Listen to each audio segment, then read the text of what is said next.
ஹர நம பார்வதீபதயே ஹர ஹர மகாதேவா. தென்னாடுடைய சிவனே போற்றி, எந்நாட்டவர்க்கும் இறைவா போற்றி. ஆரூர் அமர்ந்த அரசே போற்றி, சீரார் திருவையாரா போற்றி போற்றி. விண்ணாளும் தேவர்க்கும் மேலாய வேதியனை, மண்ணாளும் மன்னவர்க்கும் மாண்பாகி நின்றானை, தன்னார் தமிழளிக்கும் தன்பாண்டி நாட்டானை, பெண்ணாளும் பாகனை பேணு பெருந்துறையில் கண்ணார் கடல் காட்டி நாயேனை ஆட்கொண்ட அண்ணாமலையானை பாடுதுங்கா நம்மானாய். சித்தம் தெளிவீர்கள் அத்தன் ஆரூரை, பத்தி மலர்த்தூவ முக்தியாகுமே. ஓட்டை மாடத்தில் 9 வாசலும், காட்டில் வேவதன் முன்னம் கழலடி, நாட்டி நான்மலர் தூவி வலம் செய்யில், வாட்டம் தீர்த்திடும் வான்மியூர் ஈசனே. நீரூரும் செஞ்சடையாய் நெற்றிக்கண்ணாய், நிலாத்திங்கள் துண்டத்தாய் நின்னை தேடி, ஓரூரும் ஒழியாமை ஒற்றித்து எங்கும் உலகமெல்லாம் திரிதந்து நின்னை காண்பான். தேரூரும் நெடுவீதி பற்றி நின்று திருமாலும் நான்முகனும் தேர்ந்தும் காணாது ஆரூரா ஆரூரா என்கின்றார்கள் அமரர்கள் தம் பெருமானே ஆரூராயே. கார்புருவும் கருங்கூந்தல் செவ்வாய் வெண்ணகை பச்சை கன்னியொடும், தார்கமழ் பூங்காந்தளந்தோட் குமரனொடும் மணிசிங்காதனத்து மேவி, சீர் பரவுவான் புலவர் நைந்தன யாவையும் நல்கி சிறப்பின் வைகும், வார்ப்புணல் சூழ்வயல் கமலை தேவர்கள் சிந்தாமணியை மனத்துள் வைப்பான். சித்தி தருநாதன் தென்கமலை வாழ்நாதன், பத்தி தருநாதன் பரநாதன், முக்தி பெருநாதன் ஞானப்பிரகாசன், உண்மை தருநாதன் நம் குருநாதன். எல்லோருக்கும் வணக்கம். எல்லாம் வல்ல ஆரூர் அஜபானகரன் கமலவசந்த தியாகராஜ பெருமான் திருவருளும், எமையாளும் தருமை ஆதீன குருமகா சன்னிதானங்களுடைய குருவருளையும் சிந்திக்கிறேன்.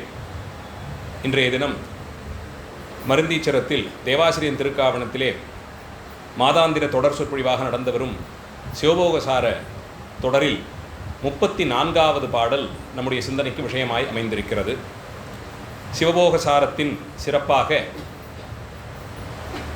ஞான தெளிவு ஏற்பட்டு ஞான படிநிலைகள் பலவற்றையும் கடந்து சிவானந்திலத்திலே திளைக்கக்கூடிய உயிரானது நிறைவாக சிவபோகம் என்று சொல்லக்கூடிய உயர்ந்த நிலையிலே போய் கூடியிருக்கும் காலத்திலே அது அனுபவிக்கக்கூடிய சிறப்புகளை எப்படியெல்லாம் வாழ்ச்சி பெற்றது என்பதை அந்த உயிர் தன்னுடைய அனுபவத்திலே திளைத்த போதும் உத்தம ஆச்சாரியராக விளங்கிய குருஞான சம்பந்த பரமாச்சாரிய சுவாமிகள் இந்த அனுபவம் வாய்க்கப் பெற்ற போது அதன் சிறப்பை அந்த படிநிலைக்கு வராதவர்களும் உணரும்படியாய் செய்ய வேண்டி அந்த அனுபவங்களை எல்லாம் அவ்வக்காலங்களிலே பாடல்களாக பாடினார். இந்த சிவபோகம் என்று சொல்லக்கூடிய அந்த நிலைக்கு சிறப்பே, அந்த சிறப்பிலே கூடியவர்கள் அதிலிருந்து கலைந்தவாறு ஏதோ ஸ்வப்னத்திலே இருந்தது போலே, ஒரு கனவுலகிலே இருந்தது போலே என்று கருதி என்னாச்சோன்னு சிந்தித்தால் அது செய்த சிறப்புகளை எல்லாம் மீண்டும் கொண்டு வருதல் என்பது கடினம். அவர்கள் என்ன செய்வார்கள்னா, அத்தனை இன்பத்தை காட்டி கொடுத்து மீண்டும் இந்த உலக சம்பந்தத்திலே விடுத்தானே எம்பெருமான் என்று கலங்கி இருப்பார்கள். உலக சம்பந்தத்தை பார்த்து வெறுத்து அந்த சம்பந்தத்திலிருந்து நீங்கியவர்கள்தான். ஆயினும் இன்னும் அவர்கள் உயிர் உடலோடு ஒட்டியிருக்கும் நிலையில் தான் இருக்கிறார்கள். உடலை துறந்து உயிரானது இன்னும் வெளிப்படலை. அந்த நிலையிலே அவர்கள் சிவத்தோடு கூடியிருத்தல் என்பது பெருமான் பெருங்கருணையினாலே அவர்களுக்கு வழங்கக்கூடிய சிறப்பான ஒரு தகுதி.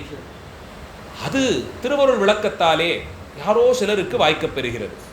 மணிவாசக பெருமானை பெருமான் தன்னுடைய திருக்கண் பார்வையால் தீண்டி திருக்கைகளால் ஸ்பரிசித்து திருவடி தீட்சை வழங்கி பலகாலம் தன் அருகிலேயே அமர்த்தி பாடமெல்லாம் சொல்ல கேட்டு இவர் வேத வேதாந்தங்களின் சாரமாய் ஆகம ஞானத்தின் தெளிவாய் விளங்கக்கூடிய சிவபுராண முதலிய கிரந்தங்களை எல்லாம் பாடி பெருமானை துதித்து போத்தி திருவகவல், கீர்த்தி திருவகவல், திருவண்ட பகுதி இதெல்லாம் வரிசையாக திருப்பெருந்துறையிலேயே எம்பெருமான் முன்பாகவே அவர் பெற்ற அனுபவத்தை எல்லாம் ஆங்காங்கே சொல்லுவதை பார்த்தால் இவர் பரிபூர்ண ஞான நிலை அடைந்திருந்து இன்னும் தொக்கி இருந்தது என்னன்னா சிவானந்த பேரு வழங்க வேண்டியதுதான், முத்தியை வழங்க வேண்டியதுதான். ஆனால் அந்த நிலையிலே தடுத்து நிறுத்தி மீண்டும் இந்த உலக சம்பந்தத்தை காட்டி கொடுத்து இங்கே இருந்து இன்னும் செய்ய வேண்டியவற்றையெல்லாம் செய்யும்படியாக பணித்தார். அதே போலத்தான் இங்கேயும் குருஞான சம்பந்த பரமாச்சாரிய சுவாமிகளுக்கும் பரிபக்குவம் கூடிய நிலையிலேயே அவருக்கு சிவபோகம் என்ற அந்த உயர்ந்த சிவத்தோடு கலந்திருக்கும் உயிர் அனுபவிக்கக்கூடிய இன்பங்களை எல்லாம்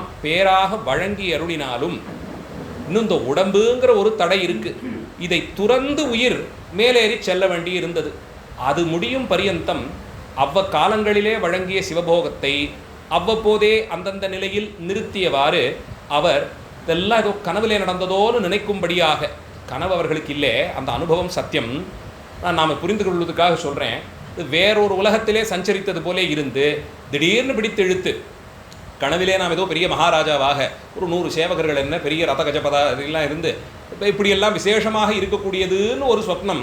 அது வாய்க்கும் போது நம்மையும் மீறி அது கனவு தானேங்கிறது தெரியாமலேயே அந்த சந்தோஷத்தை எல்லாம் அனுபவிச்சு, திடீர்னு யாரும் அந்த நேரத்துக்கு வந்து தட்டி எழுப்பி கனவுலேன்னு 4 நிமிஷம் சந்தோஷமாக இருக்க முடியாதான்னு வருந்துருவோமே, மறுபடியும் இதுதானா நமக்குன்னு நினைக்கிறோமே, அதுபோலே சிவபோகிரமாகிற அந்த உயர்ந்த பேற்றை கொடுத்து அது அந்த நிலையில் நிறுத்தி மறுபடியும் பெருமான் இந்த உலகத்தன்மையிலே அவர் இன்னும் இருப்பதை புலப்படுத்தும் போது அவர்கள் மனம் அழுது தீர்ப்பார்கள்.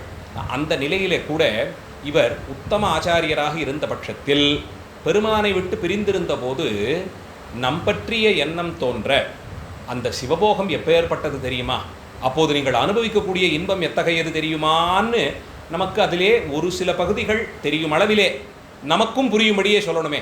சிவபோகம் உயர்ந்த அனுபவம், உயர்ந்த இன்ப அனுபவம். அதை அப்படியே எடுத்து சொல்லிட்டா இன்பத்தை அனுபவித்தாலன்றி சொல்ல கேட்டெல்லாம் அந்த இன்பத்தை நாம் ஒரு காலத்திலும் ருச்சிக்க முடியாது.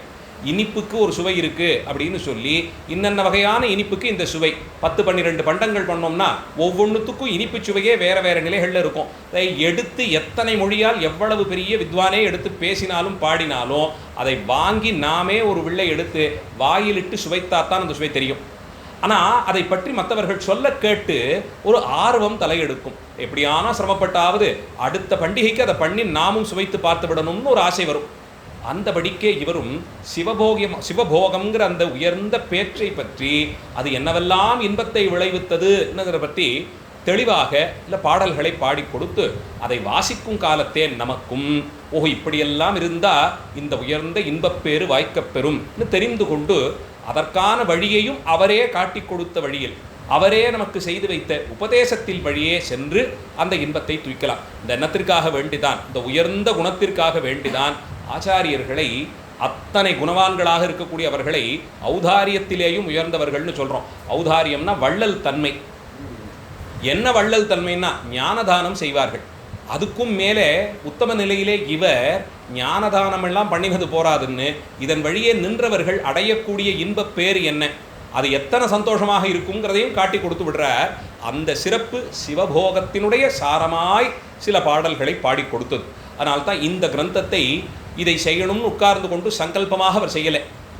அவ்வக்காலங்களிலே வாய்த்த அனுபவங்களை அதிலிருந்து கலைந்தவாறே ஓஹோ இதெல்லாம் அனுபவித்தோமேன்னு ஒவ்வொன்றையும் ஒரு வெண்பாவாக பாடி கொடுத்து அதை வாசிக்கும் அடியார்கள் மனதிலே இப்படி ஒரு இன்பம் இருக்கா, இந்த நிலைக்கு போனோம்னா இது உண்டா, ஆச்சாரியரை கதியாக பற்றிவிட்டால் இத்தனை இன்பப்பேறு வாய்க்குமோ, இறைவனை காட்டிலும் எளிமையானவராக இறைவர் இருக்கிறாரேங்கிற எண்ணத்தை எல்லாம் விதைக்கும்படியாக செய்த நூல். அந்த நூலில்தான் முதன் முன்னம் ஆச்சாரியரை சில பாடல்களாலே ஸ்தோத்திரம் செய்தார். அதற்கு மேலே இவரே தமக்கு பரமன் என்பதை காட்டி கொடுத்தார். இந்த இடத்துல தான் பெருமான் செய்த பராக்கிரமங்களை எல்லாம் சிவபெருமான் செய்தாரான்னு எனக்கு தெரியல, நான் எங்கள் கமலை ஞானப்பிரகாசர் இதையெல்லாம் செய்திருக்கேன். அடியன் அதை தெளிவாக பார்த்து கொண்டேன். எப்படி நான்முகனுக்கும் திருமாலுக்கும் லிங்கோத்பவ மூர்த்தியாகி காட்சி கொடுத்து அடிமுடி அறிய முடியாதுங்கிறத பராக்கிரமமாக வெளிப்படுத்தினானோ பெருமான், அதே போல எங்கள் ஆச்சாரியரும் தன்னுடைய ஞானத்தினாலே பராக்கிரமசீலத்தை காட்டி கொடுத்தார், ஞான பராக்கிரமத்தை காட்டி கொடுத்தார். எங்கள் ஆச்சாரியர் கத்தி சண்டையெல்லாம் போடலை, அவர் போய் இங்கே யுத்தம் எல்லாம் பண்ணலை. நான் அறியாமையாகிற எதிரியை அழிக்கக்கூடிய ஞானம் என்னும் வாழ் உருவி அவர் நமக்காக வேண்டி அந்த சண்டையெல்லாம் பண்ணி அறியாமை எதிரியை தீர்த்து கொடுத்திருக்கார். அறியாமைங்கிற சத்ருவை இல்லாமல் செய்திருக்கிறார். அப்படி பராக்கிரமசீலராகிற தன்னுடைய ஆச்சாரியரே தமக்கு எல்லாம் வல்ல சிவபரம்பொருளாய் காட்சி தந்ததை பல பல பாடல்களால் பாடினார். மேற்கொண்டு ஆச்சாரியர் சொன்னவற்றையெல்லாம் சொன்னார். ஆச்சாரியர் சொன்னதை தாம் கேட்டவாறு சொன்னார். அது சில பாடல்களில் வரும். எல்லாம் முடித்து கொண்டு ஆச்சாரியர் இவருக்கு செய்து சிந்தித்திருக்கும்படியாக சொன்ன உபதேசங்கள் பல பல. இதையெல்லாம் செய்திரு, கேட்டதொன்று சொன்னதொன்று, இப்போ செய்யும்படியாக பணித்தது. எல்லா கரணங்களாலும் ஆச்சாரியர் எதை சொன்னாரோ அதை அப்படியே பின்பற்றுவது தான் நம்முடைய ஆச்சாரியர்கள் காட்டி கொடுத்த வழி. நானாக சிந்திக்கிறேன், எனக்கு இது சரியா படுது, இப்படியே பண்ணக்கூடாதுங்கிற கேள்விக்கு இங்கே இடமே கிடையாது. ஏன்னா அப்படி வழியல்லாத வழியிலே போய் நாம் தவிக்கக்கூடாதுன்னு தான் அத்தனையும் அவர்கள் ஆராய்ந்து பார்த்து இது தெளிவாக இருக்குது, நம்ம யோக்கியதைக்கு இது சரியாக இருக்கும், இதை பண்ணினா நம்மாலே இது பண்ணக்கூடிய விஷயம்னு சொல்லி அந்த மார்க்கத்தை இட்டு காட்டி இருக்கிறார்கள். அதனால் இந்த காலத்திற்கு ஏற்றார் போலே மாற்றிக்கொள்ளுகிறேன். இதை சுவாமிகள் சொன்னது 500 வருஷத்துக்கு முன்னாடி, இப்போ காலம் மாறி போயிட்டுது. இது மற்ற உலகியல் விஷயங்களுக்கு எத்தனை காலமும் எப்படியும் மாறலாம். பரம்பொருள் சத்தியம், அவர் எப்படி இருந்தாரோ அப்படியே இருக்கார், அங்கே எந்த மாற்றமும் இல்லை. அவர் வழங்கக்கூடிய முத்திகின்பமும் அதே படிநிலையில் தான் காலம் கடந்து இருக்கு. காலத்தினாலே கட்டுப்படுத்தக்கூடிய விஷயமே இது கிடையாது. இப்போது காலத்திற்கேற்றார் போல இதை நான் மாற்றிக்கொள்கிறேன்னு சொன்னால் அது அவைதீகம். அவர்கள் சமயத்திற்கு சத்ருகள்னு சொல்லி அவர்கள்ட்ட இருந்து தள்ளிதான் இருக்கணுமே தவிர்த்து அவர்களோடு சேர்ந்து கொண்டு நானும் புதுமை படைக்கிறேன். புதுமைக்கெல்லாம் இங்கே ஒன்றுமே இல்லைங்க. என்ன இருந்ததோ அது அப்படியே இருக்குது, அதை அப்படியே கொள்ளுதல் தான் மரபு. காலத்திற்கேற்றார் போல திருத்தம் செய்கிறேன்னு ஆரம்பிச்சுட்டா அந்த அதிகாரம் யாருக்கு கொடுக்க முடியும்? யாருக்கு நாம் கொடுக்க முடியும்? ஒரு ஞான சம்பந்தரை பெருமான் காட்டி கொடுத்தார், அவர் நமக்கு சில உபதேசங்களை செய்தார். அப்பரடிகளை காட்டி கொடுத்தார், அவர் சில உபதேசங்களை எல்லாம் செய்தார். இந்த வழியிலே வந்த ஆச்சாரியர்களை எம்பெருமான் காட்டி கொடுக்க அவர்கள் நிகழ்த்தி அற்புதங்களை எல்லாம் பார்த்தால் இது பரமனுடைய பெருங்கருணையினாலே பேரருள் ஆற்றல் பெற்றவர்கள் இன்னும் விளங்கி கொள்ளும்படியாக இருந்தது. இன்றைய காலத்திலே தலைமைங்கிற பண்புக்கு யார் யாரெல்லாம் வந்து சேர்ந்தபடியால் ஆளாளுக்கு ஒரு மாதிரியா செஞ்சா என்ன, இதையே இப்படித்தான் பாடணுமா, அதை அப்படி கொஞ்சம் மாற்றி பாடினா என்ன, இது ஜனரஞ்சகமாக இருக்கே. ஜனரஞ்சகம் முதலிய தலைப்புகளுக்கெல்லாம் சமய மேடையில் இடமே கிடையாது. ஆச்சாரியர்கள் முன்னவர்கள் எதை எப்படி சொன்னார்களோ கேட்டது அப்படியே சொல்லுவது தான் நமக்கு மரபு. அதிலிருந்து மாற்றமும் புதுமைக்குமான இடம் சமயம் கிடையாது. அந்த ஆராய்ச்சிகள்லாம் அவரவர்கள் அளவிலே செய்து கொள்ளலாம். இதை உபதேசம் பண்ணுறேன்னு வந்துட்டா எல்லாரும் இதை செய்ய ஆரம்பிச்சுட்டான்னா அத்தனை பேர் அடையக்கூடிய கதிக்கும் இவர்கள் தான் பொறுப்பாவார்கள். அந்த கட்டம் பூராவும் நம்ம தலையில் வந்து விடியும். அதனாலே ஆச்சாரியர்கள் எளிமையாக நமக்கு காட்டி கொடுத்திருக்கக்கூடிய வழியை அப்படியே பின்தொடர்ந்து செல்வது தான் சிஷ்யர்களுக்கு லட்சணமாக இருக்கும். அந்த நிலையில் இதை செய்திருன்னு சொல்லி சில உபதேசங்களை ஞானப்பிரகாசர் சொன்னார். அவர் அனுகிரகம் பண்ணின அந்த உபதேசத்தை எல்லாம் அதன் வழியே நானும் செய்திருந்தேன்னு சொல்லி தொடங்குகிறார். 34வது பாடல். அநாதி சுகரூபி அரணடி கீழ் என்றும் அநாதி சுகரூபி ஆன்மா அநாதி இருந்த மலம் போக்கி இறை அருளினாலே இருந்தபடியே கண்டிரு. இப்படி இருன்னு சொன்னார் இல்லையா, அதுதான் இருந்தபடியே கண்டிரு. சில விஷயங்களை அப்படியே செய்து அதை பார்த்து இருன்னு என்ன பண்ணியிருக்கணும்னா இதை பார்த்து இரு போகிறோம், வேற ஒன்றும் நீ புதுசாலாம் செய்ய வேண்டாம். இருந்தபடியே கண்டிரு. எதை செய்ய சொல்கிறாருன்னா அநாதி சுகரூபி அரண் அடி கீழ். அநாதி சுகரூபிங்கிற அந்த பதம் மொத்தம் 3 இடத்துல இந்த பாடல்லே பயின்று வரும். 3 விஷயங்களுக்கு அநாதி சுகரூபி அப்படின்னு 2 லட்சணங்கள் தரார், 2 இலக்கணங்கள் தரார். அநாதி அப்படின்னு சொன்னால் ஆதிங்கிற ஒன்று இல்லை. ஆதின்னு சொன்னால் தொடக்கம், தொடக்கம் என்ற ஒன்று இல்லாத போது அநாதின்னு ஆகும். ஆதின்னா தொடக்கம் இல்லையா, ஆதி அந்தம்ங்கிறோமே, தொடக்கம் முடிவுக்கு ஆதி அந்தம். இப்போ அநாதின்னு சொல்லிட்டா அதுக்கு தொடக்கம் இல்லாததுன்னு பொருளாகும். இப்போது ஒரு விஷயத்துக்கு தொடக்கம்ங்கிற ஒன்று இல்லைன்னு சொன்னால் இயல்பாகவே முடிவும் இல்லை. என்று பிறந்ததுன்னு சொல்ல முடியாதுன்னா அப்போ அதுக்கு முடிவும் இல்லை. முடிவும் முதல் இல்லாதபடியால் முடிவும் இல்லை. இப்போ முதலும் முடிவும் இல்லைங்கிறத அநாதிங்கிற சொல்லால சொல்கிறார். இன்னொரு பதம் என்ன சேர்க்கிறார்? சுகரூபி. சுகம்னா இன்பம், ஆனந்தம், மகிழ்ச்சி. ரூபி அப்படின்னா வடிவம், உருவம், அதுதான் ரூபம். அப்போது ஆனந்த வடிவம், இன்பமே வடிவமாக இருத்தலைத்தான் சுகரூபின்னு சொல்கிறேன். இப்போ 2 குணங்களாச்சா, ஒன்று தோற்றமும் முடிவும் இல்லாதது, மற்றொன்று இன்பமே வடிவமாக இருப்பது. இந்த 2 குணங்களை 3 பொருட்கள் பேரிலே ஏற்றுறார் சுவாமி. 3 பொருட்களுக்கு இந்த 2 குணங்களும் உண்டுங்கிறார். அனாதியான ஆனந்த ரூபம், இப்போ இப்படி சேர்த்துன்னு சொல்லலாம், முடிவற்ற ஆனந்த ரூபம். அந்த ஆனந்தத்திற்கு முடிவே கிடையாது. ஆனந்தத்துக்கு முடிவில்லைன்னு குணத்தை சொன்னோம்னா அப்போ அந்த பொருளுக்கும் இல்லை, அதுக்கும் முடிவில்லாதது. முடிவில்லாததாக எப்போதும் இன்பமே வடிவமாக இருப்பதாகன்னு சொல்லி 2 இடங்களுக்கு அதை சொல்கிறார். அநாதி சுகரூபி அரணடிக்கு என்றும் அநாதி சுகரூபி ஆன்மா. இந்த 2 வஸ்துக்களுக்கு அநாதி சுகரூபிங்கிறார். 3வதாக அநாதிங்கிற பதம் மட்டும் பயின்று வருது. எங்கே?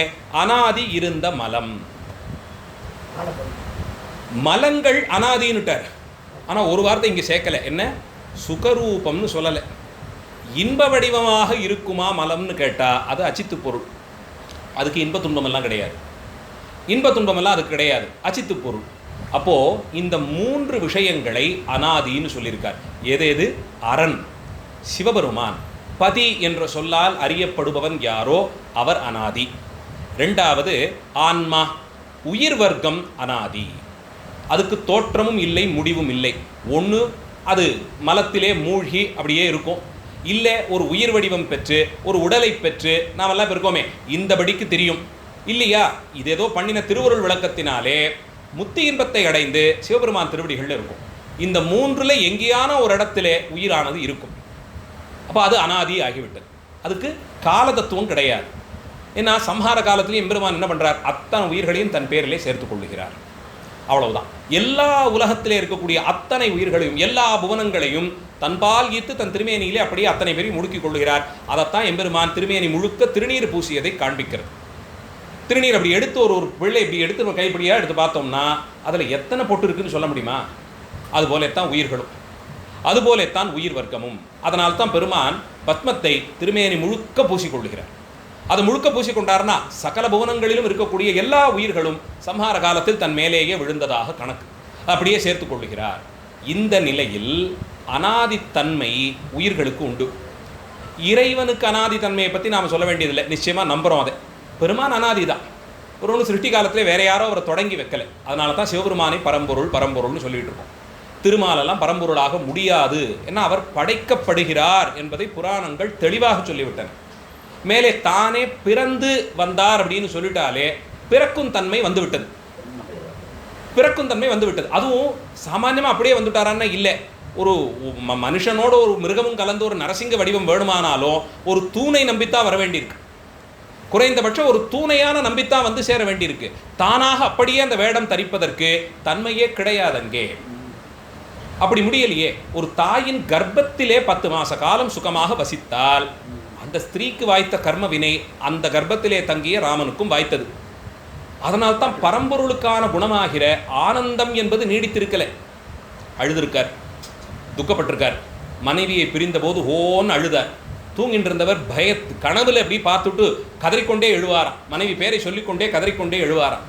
தந்தையாரை ஐயோ நான் இல்லையே அங்கே, பாவமாச்சே அவர் போயிட்டாரேன்னு அழுதுருக்கார். தாயார் பேரில் கோபப்பட்டு கத்தி இருக்கார். அத்தனையும் நடந்திருக்கே, அத்தனையும் நடந்திருக்கு. அப்போது இந்த மாதிரியான குணங்கள் எல்லாம் மனிதர்களுக்கு வாய்க்க பெறலாம், மனிதர்கள் வாய்க்க பெறலாம். பரம்பொருளுக்கு இதெல்லாம் குணமாகாது, ஒரு காலத்திலையும் குணமாகாது. அதே தான் கிருஷ்ணாவதாரத்திற்கும் அத்தனையும் இருந்து எடுத்து சொன்னதை கேட்ட அர்ஜுனனுக்கு கூட மோட்சம் கிடைக்கல. அவரே தான் அங்கே முதல்ல இருந்தார், அர்ஜுனுக்காகத்தான் சொன்னார். 18 அத்தியாயம் 700 ஸ்லோகம் இன்னும் கணக்கெல்லாம் இருக்குது, எல்லாத்தையும் சொல்லி முடித்தார்.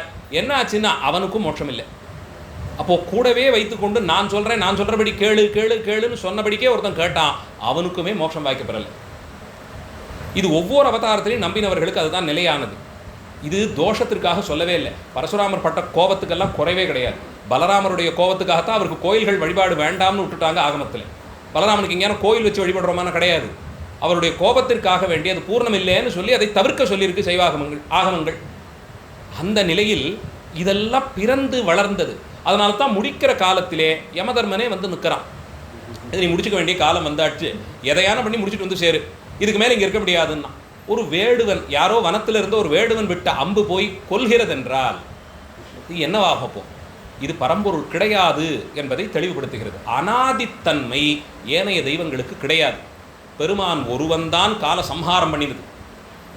மரணத்தை விதிக்கக்கூடிய காலனை சம்ஹரித்து அவனுக்கு காலனாய் நின்றது பரம்பொருள் ஒருவர் தான். காலகாலனாக நின்றவர் சிவபெருமான் தான். அதனால்தான் மற்றைய தெய்வங்கள் அத்தனையும் பெருமான் திருமேனியிலேயே அடங்கி போய்விடும்.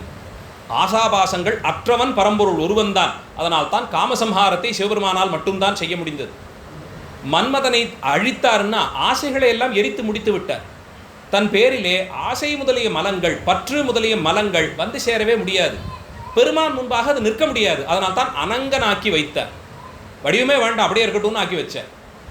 இந்த உயர்ந்த பண்புகள் எல்லாம் சிவபெருமானிடத்தை மட்டும்தான் உண்டு. அப்போ பரம்பொருள் என்பது சிவபெருமான் மட்டுமே. ஏனைய தெய்வங்கள் குமரகுருவர் சொல்வது போலே செத்து பிறக்கின்ற தெய்வங்கள். செத்து போய் மறுபடியும் பிறந்து வாழ்ந்து மறுபடியும் செத்து பிறந்து இவ்வளவுதான். அதனால் அதையெல்லாம் பார்த்து பயப்பட வேண்டிய அவசியமே நமக்கு கிடையாது, அவசியம் கிடையாது. வணங்குகிறோம் அப்படின்னா சைவாகமங்களுக்கு உட்பட்டு சிவசம்பந்தத்தோடு அவர்கள் வரும் பட்சத்தில் அவர்களை அடியார்களாக கைகூப்பி வணங்குகிறோம். இப்போ இத்தனையும் சொல்லி முடிச்சாச்சு. உள்ளே போய் சுவாமி தரிசனம் பண்ணோம், மருந்தீஸ்வரர் தரிசனம் பண்ணி பிரதட்சணம் பண்ணி வரும்போது பின்னாடி கோஷ்டத்திலே மகாவிஷ்ணு நின்றுட்டு இருக்கார், சங்க சக்கரத்தோடு நிற்கிறார். அவர் யார்? அப்போ அவர் வணங்கலாமா வேண்டாமான்னு சந்தேகம் வந்து அவசியம் வணங்கணும். சைவாகமங்களுக்கு உட்பட்டு விதிப்படி பூஜைகள் கிரியைகள் நடக்கிற கோவிலில் சிவபக்தராக அவர் நிற்கிறார். அந்த தன்மையிலே வணங்கலாம்.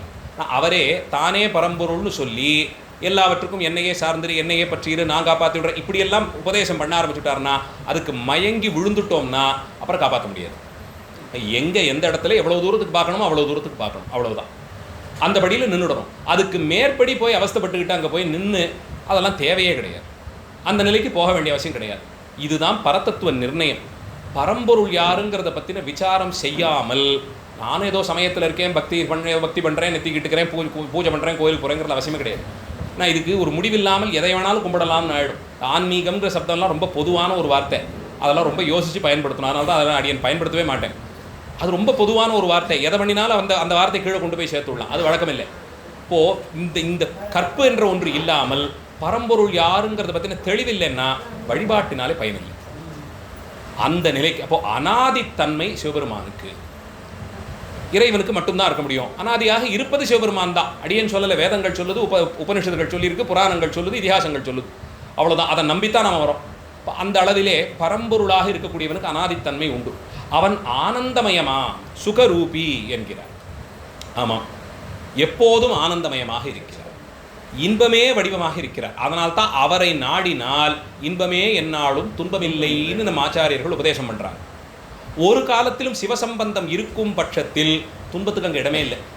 அதனால்தான் அடியார்களுக்கு சொல்ல இருக்கிற குணங்களில் ஒன்று, யாரானா நம்ம பார்த்து எப்படி இருக்கீங்கன்னு கேட்டால் என்னத்தை வாழ்க்கை எதை கண்டேன், ஒரே கஷ்டம்தான், சுவாமியை நம்பி கெட்டுதான், இந்த பேச்சுக்கு இடமே இல்லை. எப்படி இருக்கீங்கன்னு அடியாரை பார்த்து இன்னொரு அடியார் யாரானா இருக்கட்டுமே யாரும் கேட்டாலும் ஆனந்தமாக இருக்கிறேங்கிறது தான் விடையாக இருக்க முடியும். நான் திருநீர் தரித்திருக்கேன், ருத்ராட்சம் அணிந்திருக்கேன், நான் சிவநாமம் சொல்கிறேன்னா சிவனடியார்னு ஆயிடுது. அப்போ சிவசம்பந்தம் ஏற்பட்டு விட்டது. சிவசம்பந்தம் ஏற்பட்ட பிறகு அந்த துன்பத்திற்கு இடமில்லை. ஏதானா ஒன்று தான் இருக்க முடியும். இறைவனுடைய சம்பந்தம் வாய்க்கப்பட்ட இடத்தில் துன்பத்திற்கு அங்கே சம்பந்தமே இருக்க முடியாது. அது அங்கே வந்து நிற்கவே முடியாது. இறைவன் முன்பாக துன்பமே நிற்க முடியாது. அப்போ யாரானா பார்த்து கேட்கும்போது ஆனந்தமாக இருக்கிறேங்கிறது தான் பதிலாக இருக்கும். உத்தமமாக சொல்லலாம், நமக்கு என்ன குறைன்னு சொல்லி அவ்வளவும் சொல்லலாம், குறையே இல்லை. இனி ஏன் குறை எனக்குன்னு கேட்குறாங்க இல்லையா ஆச்சாரியர்கள்லாம். அவர் நம்பி வந்தாச்சு, இனி ஏன் குறை எனக்குங்கிறாங்களே. ஆனந்தமாக இருக்கிறேன் இதை சொல்லி பாருங்களேன், அது நிஜமாகவே மனசில் ஒரு திருடத்தை கொடுக்கும், நிச்சயமாக கொடுக்கும்.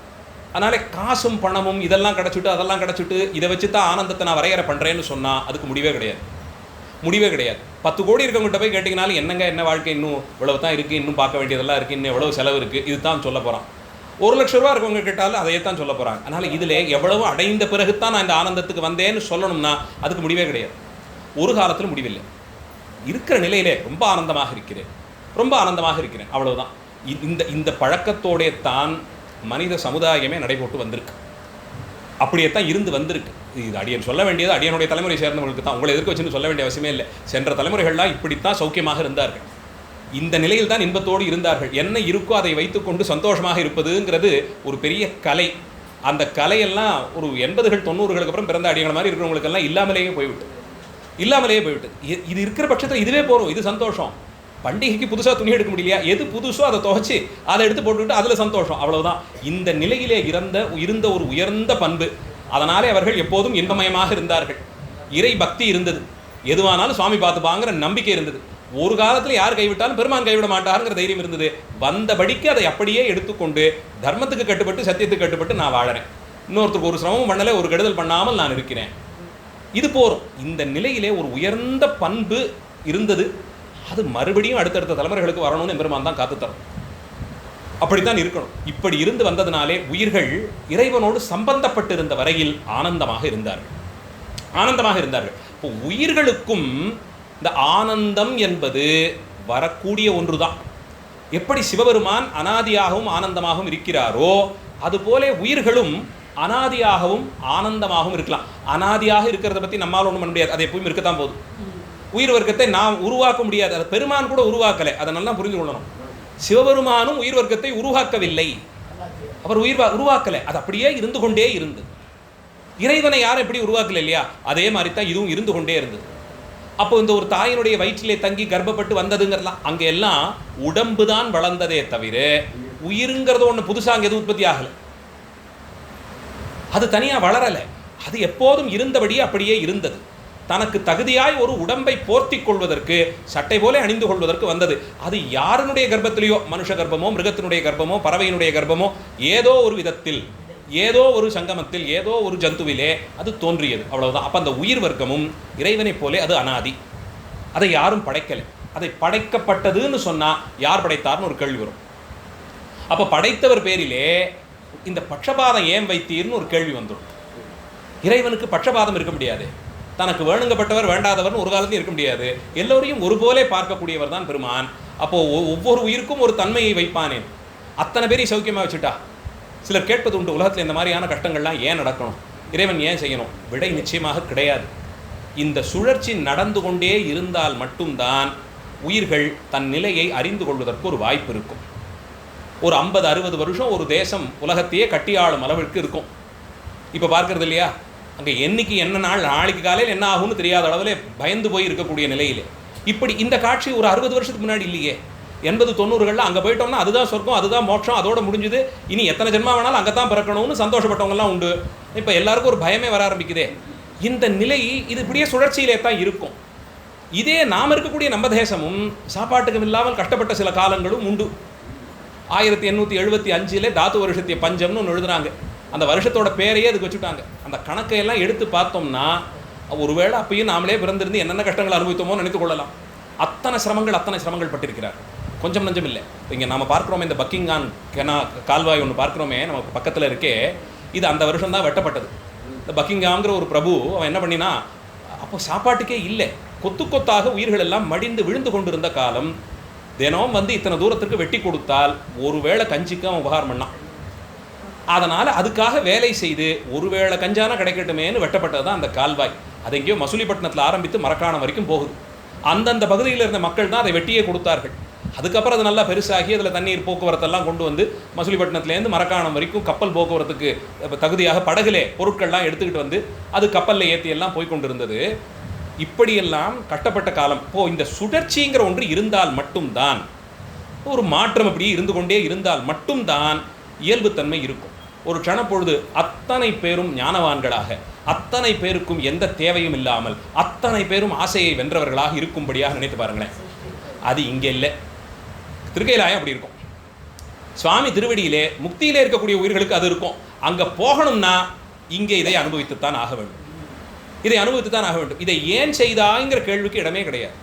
இது இன்புறும் தன் விளையாட்டுன்னு ஆச்சாரியர்கள் காட்டி கொடுத்து விட்டார்கள். ஒன்றுமே இல்லைன்னா அப்புறம் என்னத்துக்கு இருக்குது? எதுவுமே பண்ணலன்னா சுவாரஸ்யமே இல்லையே. நமக்கே நினைத்து பாருங்களேன், எதுவும் இல்லை, எல்லாம் இருக்குது, அப்படியே எல்லாம் முடிஞ்சுட்டு என்னதான் பண்ணுறதுனா ஒன்றும் கிடையாது, அப்படியே உட்காந்துரும்னா அது பயங்கர சங்கடமாக போயிடும். அதனால இது பெருமானும் விராட்டியுமாக செய்யக்கூடிய விளையாட்டுகள். அந்த சுழற்சி இருந்து கொண்டே இருக்கும். அதில் அவரவர் வினைப்பயனுக்கு ஏற்றார் போல கொண்டு வந்து இங்கே வச்சுருக்காங்க, அவ்வளவுதான். இது அந்த ஊர் அப்போ 50 வருஷத்துக்கு முன்னாடி அவ்வளோ சுபீட்சமாக இருந்ததுதான். அப்பனாயே அங்கே பிறக்கலை, இதுக்கு இடமில்லை. அவரவர் வினைக்கேற்றார் போல ஒரு இடத்தில் ஒரு நேரத்தில் நம்மை இருத்தி அதன் மூலமாக அனுபவங்களை கொடுத்து உயிரை பக்குவப்படுத்துகிறான். அப்போ இந்த உயிருக்கும் அனாதித்தன்மையை நம்ம ஒன்றும் கை வைக்க முடியாது, அது எப்போதும் இருந்து கொண்டிருக்கிறது. ஆனால் ஆனந்த ரூபமாய் சுகரூபியாய் ஆவதற்கு திருவருளை நாடி இருக்கலாம்.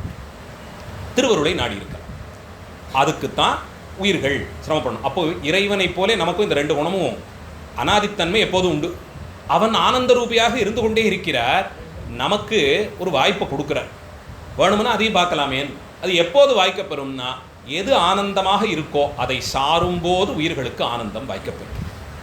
சார்ந்ததன் வண்ணம் உயிர்கள் சேர்த்துக்கொள்ளும். எதை சார்ந்திருக்கிறதோ அந்த குணத்தால் தான் அது பீடிக்கப்படும். அப்போ இன்பமயமாக இருக்கக்கூடியது எது?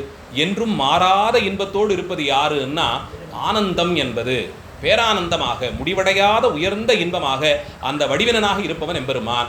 அவரை சார்ந்திருக்கும் பட்சத்தில் உயிருக்கும் இன்பம் வாய்க்கப்பெறும். உயிருக்கு இன்பம் வாய்க்கப்பெறும். இதுவும் ஆனந்த சுகரூபி ஆகும். இப்போ பாட்டலை சொல்றார், அனாதி சுகரூபி அரண். சிவபெருமான் அனாதியானவன், இன்பமே வடிவானவன். அவன் அடிக்கீழ் என்றும் அனாதி சுகரூபி ஆன்மா. அனாதி சுகரூபியாக ஆன்மா இருக்கணும்னா அவன் அடிக்கீழ் இருக்கணும். அவன் திருவடியை மட்டுமே நாடி இருந்து அதிலேயே கூடியிருந்து அந்த திருவடி எதை காட்டி கொடுக்குறதோ அதன்படி போய்கிட்டு இருக்கு. இதில் நானாக முனைந்து செய்வதற்கு ஒன்றுமே கிடையாது. என்ன நடக்கிறதோ அது பாட்டு நடந்துட்டு இருக்கு. எனக்கு கொடுக்கப்பட்ட வேலையை பெருமான் என்றோ முடிவு செய்து விட்டான், அதை நான் நடித்து காண்பித்து கொண்டிருக்கிறேன்.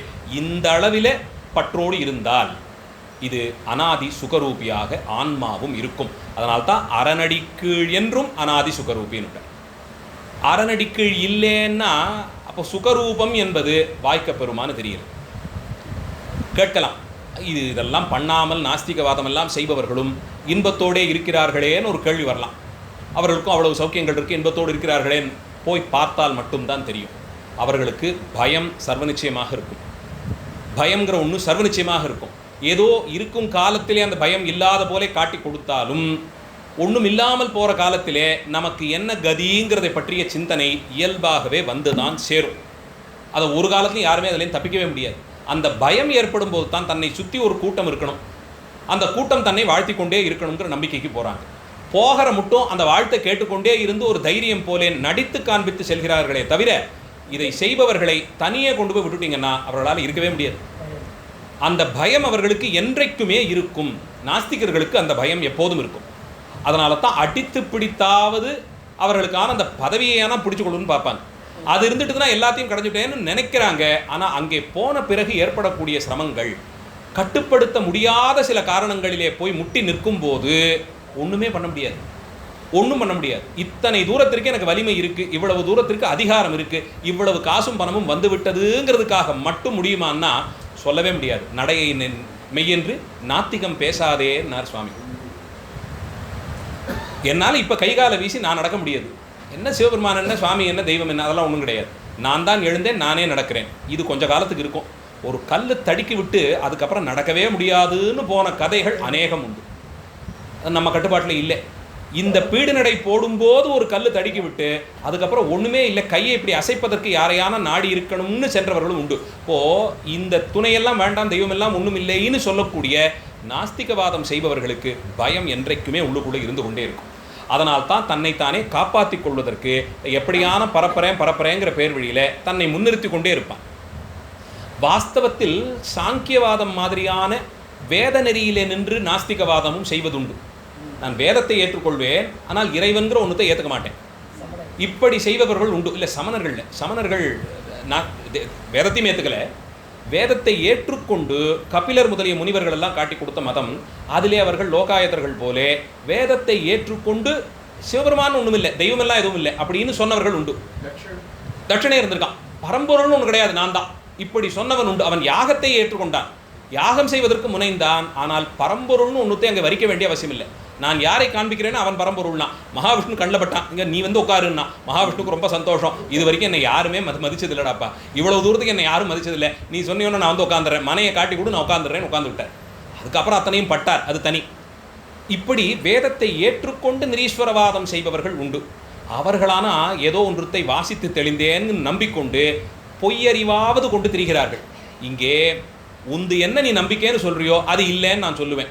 இது நாஸ்திகவாதம் இல்லை, இது நாஸ்திகவாதம் இல்லை. இறைவன்கிற ஒன்று இல்லை, வேதங்கிற ஒன்றெல்லாம் பொய்ன்னு சொல்லணும்னா அதற்கு தகுந்த சாட்சிகளோட பேசணும். நீ ஒன்றை நம்புகிறேன்னா அது இல்லைன்னு பிரச்சாரம் நான் பண்ணுவேன். இதுக்கு பேர் நாஸ்திகவாதம்ங்கிறது இங்கே நடக்கக்கூடிய கேலி கூத்து. இது நாஸ்திகவாதத்தையும் கேள்வியாக்கி விட்டார்கள், அவ்வளவுதான். அப்போது இந்த அனாதி சுகத்தன்மை என்பது அடியார்களுக்கு இருக்க வேண்டிய குணம். ஆனந்தமாக இருக்கிறேன்னு சொல்ல பழகிட்டா அவர்கள்லாம் அடியார் தன்மை வாய்க்க பெற்றவர்கள் எடுத்துக்கொள்ளலாம். அந்தபடிக்குத்தான் இந்த இரண்டு குணங்களோடு கூடியவர்களாக பெருமான் அனாதி சுகரூபி, உயிர்கள் அனாதி. அரணடி கீழ் போகும்போது சுகரூபி ஆகிவிடும், பெருமான் திருவடியை நாடியிருக்கும் போது சுகரூபி ஆகிவிடும். இப்போ போய் சேர்ந்த பிறகுதானான்னா இல்லை, இங்கேயே அதையே நாடியிருக்கும் நிலையிலும் சிவபோகங்கிற நிலை வரும்போது சுகரூபம் அடைந்துவிடும். சுகரூபம் அடைந்துவிடும். அங்கே இது இருக்கு, இது இல்லை, அதனாலே இன்பம் துன்பம், இவர் வேண்டுகப்பட்டவர் அவர் வேண்டாதவர், அதனாலே இன்பம் துன்பம், இந்த மாதிரியான பேதம் எல்லாம் ஒழிந்து போய்விடும். சிவபோகத்திலே கூடி இருக்கும்போது இந்த மாதிரி பேதம் எல்லாம் ஒன்றுமே இருக்காது. யாரையோ எதுக்கோ பிடிக்கல அப்படின்னா ஏதான ஒரு காரணம் இருக்கும். இங்கே அந்த மாதிரியான காரணங்களே இல்லாதபடிக்கு ஞான நிலையை அடைந்த பிறகு பேதம் எதையும் பாராதவர்களாய் நிற்பார்கள். அந்த படிக்குத்தான் வரும்போது அனாதி சுகரூபி ஆன்மா. இப்போ மூன்றாவதாக ஒன்றை சொல்லவிருக்கிறார், அனாதி இருந்த மலம். இப்போ இந்த இடத்துல சுகரூபிங்கிற பதத்தை தூக்கிட்டார், வெறும் அனாதி. யாரை சொல்கிறார்? மலத்தை அறிமுகப்படுத்துகிறார். மலங்கள் மூன்றுமே, ஆணவ மலம் அது ஒருமையில் சொன்னாலுமே மூணாக தான் பிரித்து கொள்ளுகிறோம். மும்மலங்களுமே அனாதி, அதில் சந்தேகம் இல்லை. எப்படி இறைவன் அனாதியோ, எப்படி உயிர்கள் அனாதியோ, அதே போலே மூன்று மலங்களும் அனாதி. மலங்கள் இங்கே சொல்லப்படுவது இறைவனை சென்று அடைய முடியாமல் நம்மை தடுத்திருக்கக்கூடிய ஆணவம் முதலிய தலைகள். அதுதான் நம்மை கட்டு போட்டு வச்சிருக்கீங்க. அது ரொம்ப தடிமனான ஒரு கயிறு. அது இந்த உலகத்தோடு நம்மை கட்டி வைத்திருப்பதனாலே அதை பாசம் என்ற சொல்லாலும் அழைக்கிறோம். இந்த மூன்று பாசங்களாக சைவ சித்தாந்தம் அடையாளப்படுத்தி ஆணவம், கன்மம், மாயைன்னு நிறுத்துது. இதில் மற்றைய சமயங்கள் எல்லாம் மாயையையும் கன்மத்தையும் கூட சேர்த்து கொண்டன. ஆணவத்தை மலம் என்று சொன்ன ஒரே சமயம் சைவ சித்தாந்த சமயம் தான். இது ஒன்று தான் முடிந்த முடிவுன்னு இதை சொல்லுவதற்கு காரணம் இதுதான். சித்தாந்தம் தான் முடிந்த முடிவு என்று நாம் சொல்லுவதற்கு காரணம் இதுதான். சைவ வேதாந்தம்னு சொல்லுவதே இல்லை, சைவ சித்தாந்தம் என்று சொல்லுகிறோம். முடிந்த முடிவு. இதுக்கு மேலே இதில் கேள்வி கேட்கறதுக்கு ஒன்றும் இல்லை. கேட்ட கேள்விகளுக்கெல்லாம் விடை சொல்லிவிட்டதாம் சைவ சித்தாந்தம். அப்போது மலத்தன்மையிலே மூன்றாவதாகவும் ராஜமலம், அனாதிமலம் என்றெல்லாம் அதனுடைய அடர்த்தி தன்மையினாலே, அதனுடைய வீரியத்தினாலே ஆணவத்தை அடையாளம் கண்டது நம்ம ஆச்சாரியர்கள் தான். அத்தனை துன்பத்திற்கும் இந்த ஆணவம்தான் காரணம் என்பதை அடையாளப்படுத்தி வைத்தது நம்ம ஆச்சாரியர்கள் தான். இப்போ இதை வெல்வதுதான் மலத்தொடர்பை அறுப்பதுன்னு சொல்லி கொண்டு போய் விட்டார்கள். இந்த ஆணவம்ங்கிற பதத்துக்குள்ளே எதெல்லாம் வேணுமோ எல்லாத்தையும் சேர்த்துக்கலாம். போட்டி பொறாமையில் ஆரம்பித்து இப்போ சாமான்யமான துர்குணத்திலேருந்து எல்லாத்தையும் அதில் கொண்டு போய் சேர்த்து விடலாம். அதெல்லாம் வருமானு கேட்டால் ஆமாம். பக்கத்திலேயே உட்கார்ந்து கொண்டு நம்மோட அலுவலகத்தில் பணி செய்கிறார். 20-25 வருஷத்திய பழக்கம், எல்லாம் ஒரே மாதிரி தான் இருந்துட்டு இருந்தது. இப்போ அவருக்கு ஒரு பதவி உயர்வு கிடைக்கிறா போல இருக்குது. இது தெரிய வந்தவுடன் 20 வருஷத்திய பழக்கமும் ஒரு க்ஷணப்பொழுதில் தீர்ந்து போய் அதை எதையானா பண்ணி தடுத்துன்னு பாட்டணும். எனக்கு இல்லைனாலும் பரவாயில்ல, அவருக்கு கிடைச்சிடக்கூடாது. இது ஒரு போட்டியினாலே ஏற்படுகிறது. இது அத்தனை பேரும் செய்யக்கூடியது தாங்கிற மாதிரி இன்றைக்கி அதை சாதாரணமாக ஆக்கிட்டோம். ஒரு வாதத்திற்கு எடுத்துக்கொள்வோமே, நிச்சயமாக அந்த இடத்திலே இந்த ஒரு சிரமம் ஏற்படத்தான் செய்யும். நீங்கள் பக்கத்தில் உட்காந்து வேலை பார்ப்பவர்கள் விட்டுடுங்க, கூடவே பிறந்திருப்பார்கள். அதே கர்ப்பத்திலே முன்னோ பின்னோ பிறந்து வந்தாச்சு. ஏதோ ஒரு விதத்தில் அந்த சம்பந்தம் உண்டு. சின்ன வயசுலேருந்து நல்லது கெட்டது எல்லாத்தையும் பார்த்துத்தான் வந்திருப்போம். ஆனால் ஏதோ ஒரு நிலையிலே காசு, பணம், படிக்கிறது இதெல்லாம் வரும்போது ஒரு படி அவர்களுடைய நல்வினை பயனால் ஏதோ வாங்கிவிட்டு போன பிறகு அவன் உழைத்தான், பெருமான் திருவருள் இருந்தது, அவனுக்கு ஒரு நல்வினை பயன் இருந்தது, பெற்றான். எனக்கு இல்லை, எனக்கு இவ்வளவுதான் அப்படிங்கிற அந்த எண்ணத்தை வளர்த்து கொள்வதற்கு முடியாமல் தான் ஆணவ மலத்தினால் தத்தளிக்கிறோம். அப்போது ஒன்றுமே நடக்கலைனாலும் ஏதானா ஒரு விதத்தில் அந்த ஆணவ மலம் வேலை செய்து சும்மா போகிறவனை கூப்பிட்டு வம்பிழுக்க வைக்கும். நான் சந்தோஷமாக இல்லை, நீ அடைந்த உயர்வை பார்த்து நான் சந்தோஷமாக இல்லை, இதை நான் தெளிவுபடுத்துவேன். இதை எப்படியெல்லாம் வெளிப்படுத்த முடியுமோ நான் பண்ணுவேன். அவ்வளோதான். இதை மட்டும் ஒத்துக்க மாட்டேன். நீ நல்லா ஆகிட்ட அந்த கடுப்பில் தான் நான் இவ்வளோ பண்ணிட்டு இருக்கேங்கிறத மட்டும் ஒத்துக்க மாட்டேன். மற்றபடிக்கு உன்னை எப்படியெல்லாம் சங்கடப்படுத்த முடியுமோ அத்தனையும் பண்ணுவேன். இது முழுக்க ஆணவ மலத்தின் வேலைப்பாடு. இது முழுக்க ஆணவ மலத்தின் வேலைப்பாடு. ஒரு 10 நிமிஷம் உட்காந்து யோசித்தோம்னா அவ்வளோ ஒன்றும் சித்தம் இல்லாமல்லாம் யாரும் இல்லை.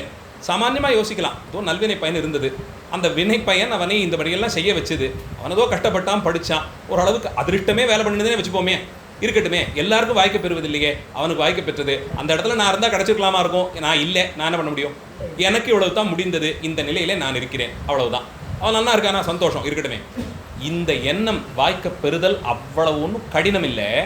இதுக்கு ஒன்றும் பெருசாக சாஸ்திரம் எல்லாம் வாசிச்சுட்டு வந்துட்டு தான் பண்ணணும்னு அவசியம் இல்லை, இயல்பாக வரக்கூடியது தான். இந்த 6வது அறிவில் கொஞ்சத்தை பயன்படுத்தினாலும் இது உண்மைதானே. அவன் தான் படித்தான், அவனுக்கு இருந்தது, வாய்க்க பெற்றது, அடியன் இல்லை, அப்போ எனக்கு இவ்வளவு தான் நிலைமை.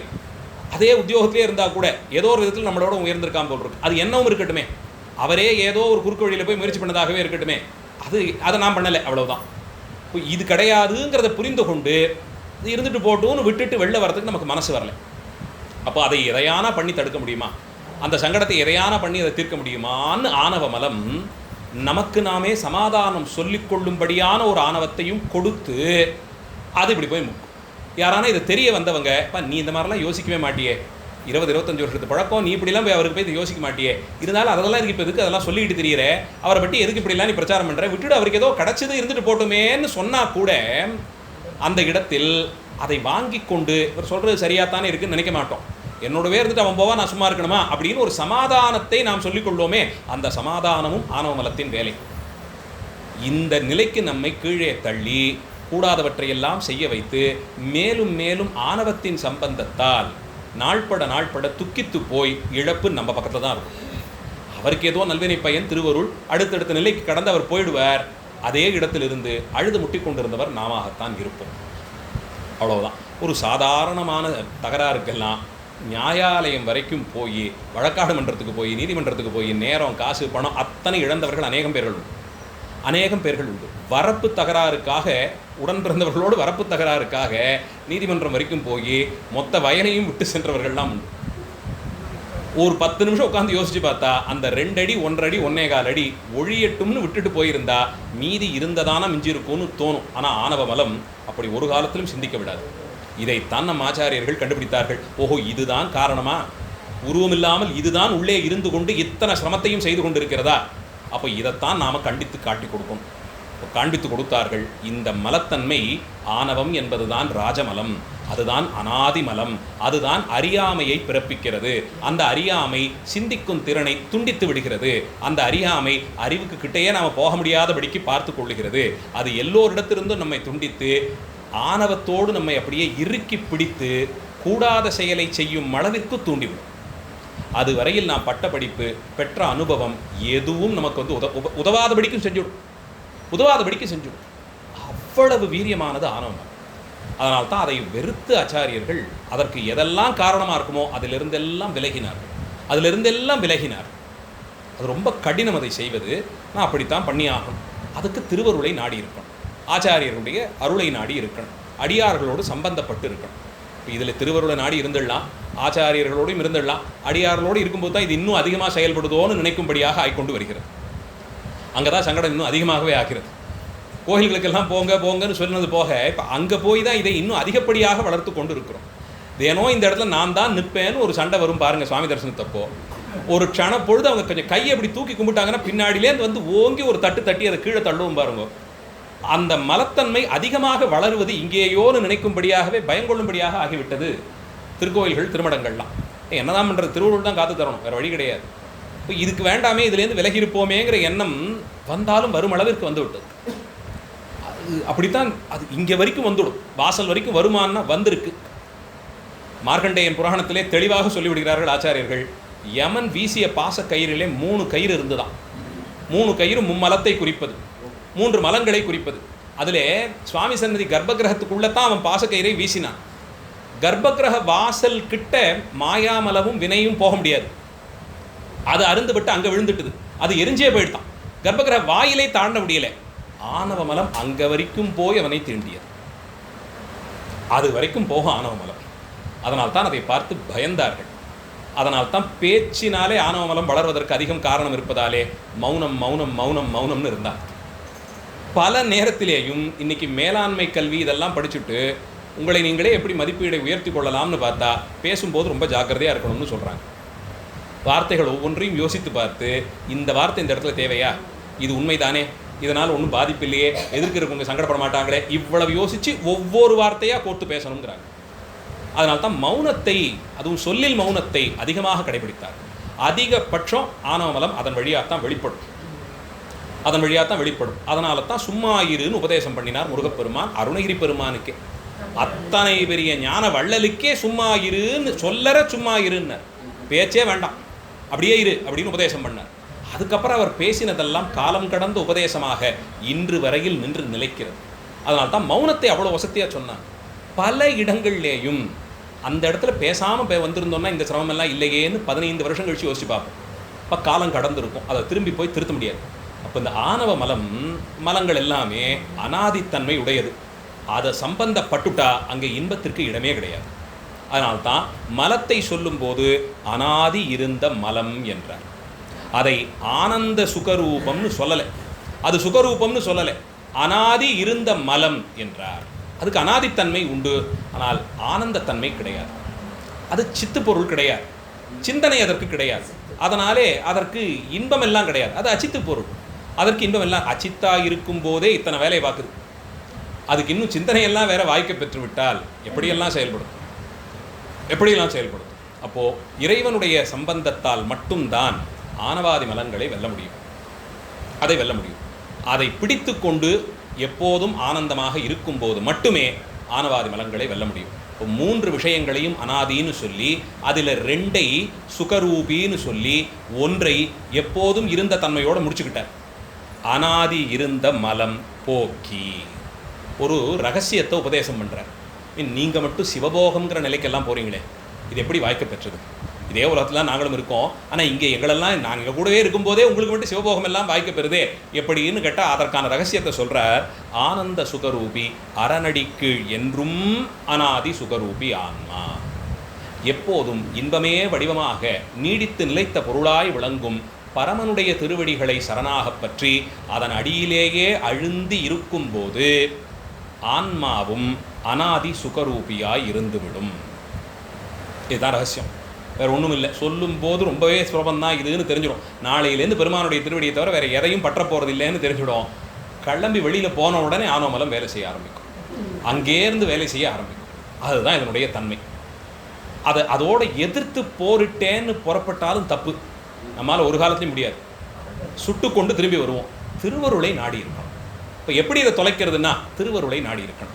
பெருமானை அதிலிருந்து காத்துக்கொடு, அதிலிருந்து அடியனை காத்துக்கொடு, இதையே சொல்லிக்கொண்டே இருக்கும்போது தான் உயிர்களுக்கு 2 நிலைகளை சொல்கிறார். ஒன்று இயல்பாக இருக்கக்கூடிய அறியாமையாகிற நிலை. இயல்பே அதுதான் நமக்கு. ஏன்னா உணர்த்தினால்தான் உணர்த்து கொள்ள முடியும். உணர்த்தில் உணர்வேன்கிறார்.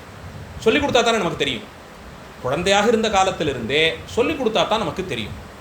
அப்போ சொல்லாமல் எதுவுமே விளங்கிக் கொள்வதற்கு நமக்கு திறமை இல்லை. ஒரு சிலருக்கு இருக்கலாம், ஞானபோனகம் பண்ணினவருக்கு உண்டு, அந்தபடிக்கு சிலருக்கு தானே தவிர எல்லோருக்கும் கிடையாது. சாமானியர்களுக்கு சொன்னால்தான் நமக்கு தெரியும், சொன்னால் தான் தெரியும். அப்போது நமக்கு யாரான அதை எடுத்து சொல்லித்தான் அதை நாம் தெளிந்து கொள்ள வேண்டும். அந்த நிலையில் இறைவனுடைய தன்மையை அறிந்து கொள்ளும் போது இயல்பிலே அறியாமைன்னு இருந்தது சிறப்பான ஒரு வடிவமாகும் போது இது ஆனந்த நிலைக்கு போயிடும். இறைவனும் அதுபோல 2 நிலைகளிலே செயலாற்றுவாராம். ஒன்று பராக்கிரமத்தினாலே மேம்பட்ட பொருளாக இருப்பது, மற்றொன்று கருணை முதலிய குணங்களை கொண்டு சிறப்பியல்பாக நமக்காக வேண்டியும் இறங்கி வருவது. அவருக்கு இருக்கும் பராக்கிரமத்துக்கெல்லாம் நம்மால் அவர் எதிர்க்கவே நிற்கவே முடியாது. கருணைங்கிற ஒன்றுத்தை காமிச்சு நாமெல்லாம் ஒப்பேற்றி ஓட்டிக்கிட்டு இருக்கோம். பல நேரத்தில் கோவப்பட்டு நான் என்ன தப்பு பண்ணிக்கிட்டே எனக்கே இந்த தண்டனைன்னு சுவாமிகிட்டே போய் நம்ம கேட்போம். அதை விட அறியாமல் இருக்க முடியுமா? ஒரு க்ஷணப்பொழுது அங்கே பார்க்காம இப்படி உள்ளே பார்த்தோம்னா தெரிஞ்சிடும் என்னவெல்லாம் தப்பு பண்ணினோன்னு தெரியும். இந்த கணக்கை போய் அவர்கிட்டயே நம்ம கேட்போம். அவர் சிரிச்சுக்கிட்டு இருப்பார். பார்த்து சுவாமி வம்பாடு சிரித்து பேசுவாங்க. என்ன தைரியம் பார், நம்மகிட்ட வந்து என்ன கேட்குறான், சிரிச்சுட்டு போட்டோன்னு விட்டுடுவாங்க. அப்போ பண்ணினது நாம தான். அப்போ சிறப்பியல்பு எப்படின்னா பெருமான் கருணையினாலே கீழிறங்கி வந்து நம்முடனும் 2 கலந்து பராக்கிரமத்தன்மை இயல்பாக இருப்பது, சிறப்பியல்பு கீழே இறங்கி வருது. நமக்கு இயல்பு என்னன்னா அறியாமையிலே இருப்பது, திருவருள் விளக்கத்தால் சிறப்பு என்னன்னா ஆனந்த நிலைக்கு உயர்வு. இப்போ இப்படியே இருக்கிறதா அப்படி போகிறதான்னு பார்த்துக்கணும். ஞானசம்பந்த பெருமான்லாம் பல இடங்கள்லையும் ஆனந்தத்தை வலியுறுத்தியே சொல்லுவார். இன்பத்தை எந்நாளும் அடையலாம் என்பதை நாளும் இன்பம் தழைக்க இருக்கலாம். ஒரு வாய்ப்பு இருக்குது உங்களுக்கு. தினமும் அங்கே நாளும்னு சொன்னது க்ஷணப்பொழுது ஒவ்வொரு க்ஷணப்பொழுதும் இன்பமாக இருப்பதற்கு வாய்ப்பு உண்டு. நாளும் இன்பம் தழைக்க இருக்கலாம் முடியும். திருவேட்கடம் பதிகத்தை சொல்லுவார், நாளும் இன்பம் தழைக்க இருக்கலாம், அதுக்கு வாய்ப்பு உண்டு. கண்ணுதலான் வெண்ணீற்றான் கமழ் சடையான் விடையேறி பெண்ணிதமாம் உருவத்தான் பிஞ்சகன் பேர் பல உடையான் விண்ணுதலாம் தோன்றிய சீர் பிரமபுரம் தொழ விரும்பி எண்ணுதலாம் செல்வத்தை இயல்பாக அறிந்தோமே. இயல்பாக அறியலாமா? இயல்பு நிலைக்கே உயரலாம். இயல்பு நிலை மனிதர்களுக்கு என்ன? அறியாமையிலே இருப்பது. விசேஷ நிலைதான் ஆனந்த நிலைக்கு உயர்வது. சுவாமிகள் என்ன சொல்லிட்டார்? இயல்பு நிலைக்கே நீங்க உயரலாம். ஆனந்தமாக இருக்கும் தன்மையே இயல்பு தன்மையாக நீங்கள் பெற்றுக்கொள்ளலாம்னு ஒரு வாய்ப்பு கொடுக்குறார். இதையத்தான் நாளும் இன்பம் தழைக்க இருக்கலாம்னு சொன்னது. அதுக்கே வாய்ப்பு இருக்கு. எப்போது தெரியுமா? கண்ணுதலான் வெண்ணீற்றான் கமழ் சடையான் விடையேறி பெண்ணிதமாம் உருவத்தான் பிஞ்சகன் பேர் பல உடையான் விண்ணுதலாம் தோன்றிய சீர் பிரமபுரம் தொழ விரும்பி. இத்தனை குணங்களையும் சிவபெருமானுடைய லட்சணங்கள் எல்லாம் முதல்ல சொல்லிட்டார். கண்ணுதலான், முதல்னா நெற்றியிலே கண்ணுடையவன். வெந்நீற்றான், திருமேனி முழுக்க திருவெண்ணீர் பூசி இருக்கக்கூடியவர், கமிழ் சடையான், கொன்றை முதலிய இந்த மலர்களெல்லாம் சூடி அழகாக அலங்கரித்திருக்கக்கூடிய சடையை உடையவர், விடை ஏறி விஷபவாகனத்திலே ஏறி வரக்கூடியவர், பெண்ணிதமாம் உருவத்தான், பாகவத்திலே நலமாக விளங்கும் பெண்ணை ஒரு பாகமாக உடைய பெருமான், பிஞ்சகன், பேர் பல உடையான், பல பல திருநாமங்களை உடையவர், சர்ப்பங்களை எல்லாம் மேலே போட்டுக்கொண்டு ஆடக்கூடியவர், விண்ணுதலாம் தோன்றிய சீர்பிரமபுரம், இளமை தோற்றத்தோடவே இருப்பவர், எப்போதும் இளமையோடு இருக்கக்கூடிய இந்த பெருமான் மேலிருந்து இழிந்து கீழே இறங்கி வந்தார். இது அவருடைய சிறப்பியல். அவர் எங்கேயோ ஆகாசத்திலே அங்கே ஆனந்த தாண்டவம் புரியக்கூடியவர். இருக்கட்டுமே, இந்த சீர்காழியை சுற்றி இருக்கிற ஊர்களெல்லாம் இருக்கிற அடியார்கள்லாம் நம்ம பார்த்து நற்கதி அடையட்டுமேன்னு சொல்லி விண்ணுதலாம், அந்த விண்ணுதலாம் தோன்றிய ஆகாசத்திலிருந்து இறங்கி வந்து பிரமபுரத்தை தனக்கான இடமாக நன்னி விரும்பி மருவி உறைந்தார். ஏற்றுக்கொண்டு இந்த ஊரில் இருப்போம்னு ஏற்றுக்கொண்டு வந்து தங்கினார். அந்த பிரமாபுரத்தை தொழ விரும்பி எண்ணுதலாம், சீர்காழிக்கு போகணும், அந்த பெருமானை தரிசனம் பண்ணணும். இதை விருப்பமாக வேணும் கொண்டாலும் போய் செஞ்ச பிறகுதான்லாம் சொல்லலை, தொழ விரும்பி, தொழுதால்னு சொல்லலை, தொழ விரும்பின்னு, தொழ விரும்பி எண்ணுதலாம். அவ்வளோ போகிறோம். ரொம்ப நாள் ஆச்சு அங்கே போய் அந்த விண்ணிழி விமானமாம் ஆகாசத்துலேருந்து வந்து உட்கார்ந்ததான். சுவாமி அதில் தோணியப்பரா காட்சி தருவாராம். பிரம்மாண்டமான திருவுருவமா, மேலே சட்டநாதர் இருப்பாராம், கீழே லிங்க வடிவமாக இருப்பாராம். பிரம்மன் வழிபட்டதாம், இத்தனை ஆச்சாரியர்கள் வழிபட்டதாம், சம்பந்த பிள்ளையார் தோன்றி வளர்ந்த ஊராம் அவர். இதெல்லாத்தையும் நினச்சி நினச்சி நினச்சி பார்த்து ரொம்ப நாள் ஆயிடுச்சு, போய் தரிசனம் பண்ணணும்னு விரும்பினாலும் போர், தொழ விரும்பி எண்ணுதலாம், இதை நினைத்து கொண்டாலும் போரும். செல்வத்தை இயல்பாக அறிந்தோமே, அந்த இடத்திலே ஆனந்தமானது இயல்பு நிலையாகவே கிடைச்சு விடுமா, இயல்பு நிலையாகவே கிடைத்து விடும் என்கிறார். இப்போ குறைந்தபட்சம் தினந்தோறும் நினைத்து கொண்டேவானு இருந்தாலும் இது போகணும், போய் தரிசனம் பண்ணணும், ஒரு வாட்டி பார்க்கணும், இதை நினைத்து கொண்டே இருந்தாலும் எண்ணுதலாம் செல்வத்தை இயல்பாக, அது இயல்பாகவே இன்பத்தை பெற்றது போல காட்டித்தரக்கூடிய சிறப்பு உண்டு என்று சொல்லுகிறார். மீண்டும் வாரா வழியருள் புரிபவன், பாண்டி நாடே பழம்பதியாகும் கீர்த்தி திருவகரில் சுவாமி சொல்லுவார். மீண்டும் வாரா வழியருள் எங்கே இருந்துன்னா, இந்த எண்ணத்தோடு கூடி இருப்பவர்கள் இன்ப நிலையிலேயே இருந்து அதிலிருந்து வருவதற்கே வழியில்லாதபடிக்கும் செய்வாராம் பெருமான்.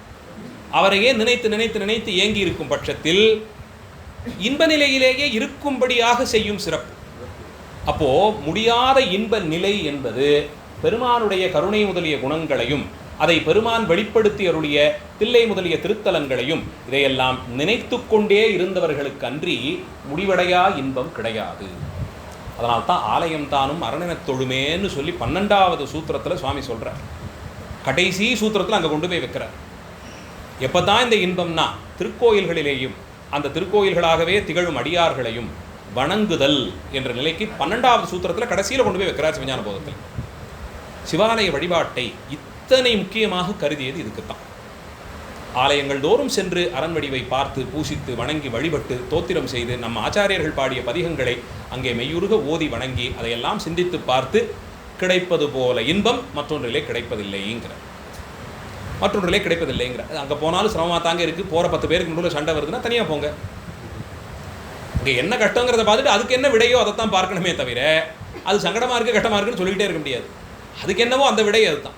இப்படி எடுத்துக்கோங்க. கடைசியில் நாம் நிற்கும்போது நம்ம கண்ணுக்கு அவர் தெரியலனாலோ அவர் எட்டி பார்த்து நாம் வந்திருக்கோன்னு பார்த்துப்பார், அவ்வளவுதான். முட்டி மோதி போய் நான் அவரை பார்த்துட்டேன்னு காட்டுற ஆணவத்தை தவிர்த்து இந்த திருத்தலை எல்லைக்குள்ளே வர வச்சுட்டாரா, கோயில் வளாகத்திற்குள்ளே கொண்டாந்து சேர்த்துட்டாரா, அந்த சன்னதியை தரிசிக்கும்படி பண்ணிட்டாரா, ஆச்சு வேறு நான் வந்துட்டேன், எனக்கான கணக்கை நீ தான் எடுத்துக்கணும்னு சொல்லிட்டா அவருக்கு வேறு வழி இல்லை, இருந்த ஆசனத்திலேருந்து எட்டி பார்த்தாலும் நாம் வந்துட்டோங்கிறத பார்த்துப்பார். அதனால் அங்கேயும் போகி முட்டி மோதித்தான் செய்யணும் அவசியமே கிடையாது.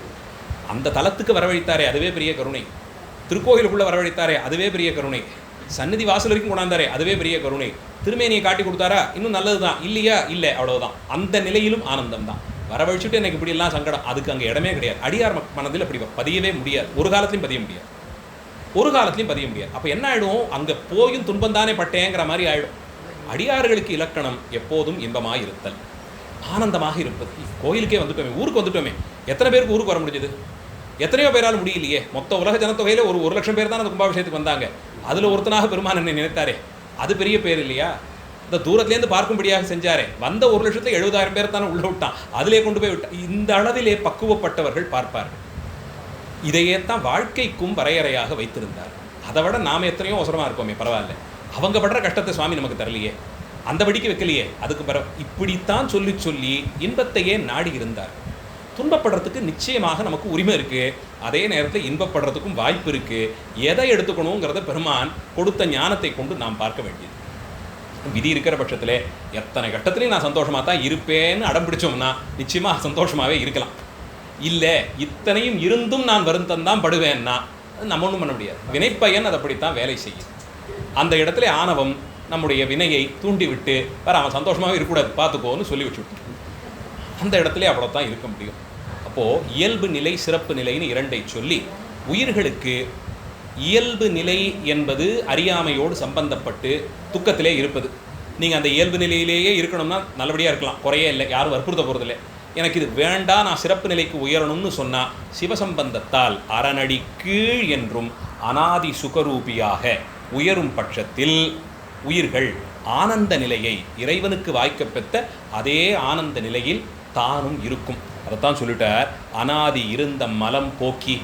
இப்போ ஆணவன் மலமெல்லாம் போயிட்டுதுனா தான் ஆனந்தம் வரும். அரணடி கீழ்னு போன பிறகு ஆணவத்துக்கு அங்கே இடமில்லை. அப்போ அனாதி இன்பம் நமக்கும் வாய்க்கப்பெற்றது, சுகரூபி ஆகிவிட்டது.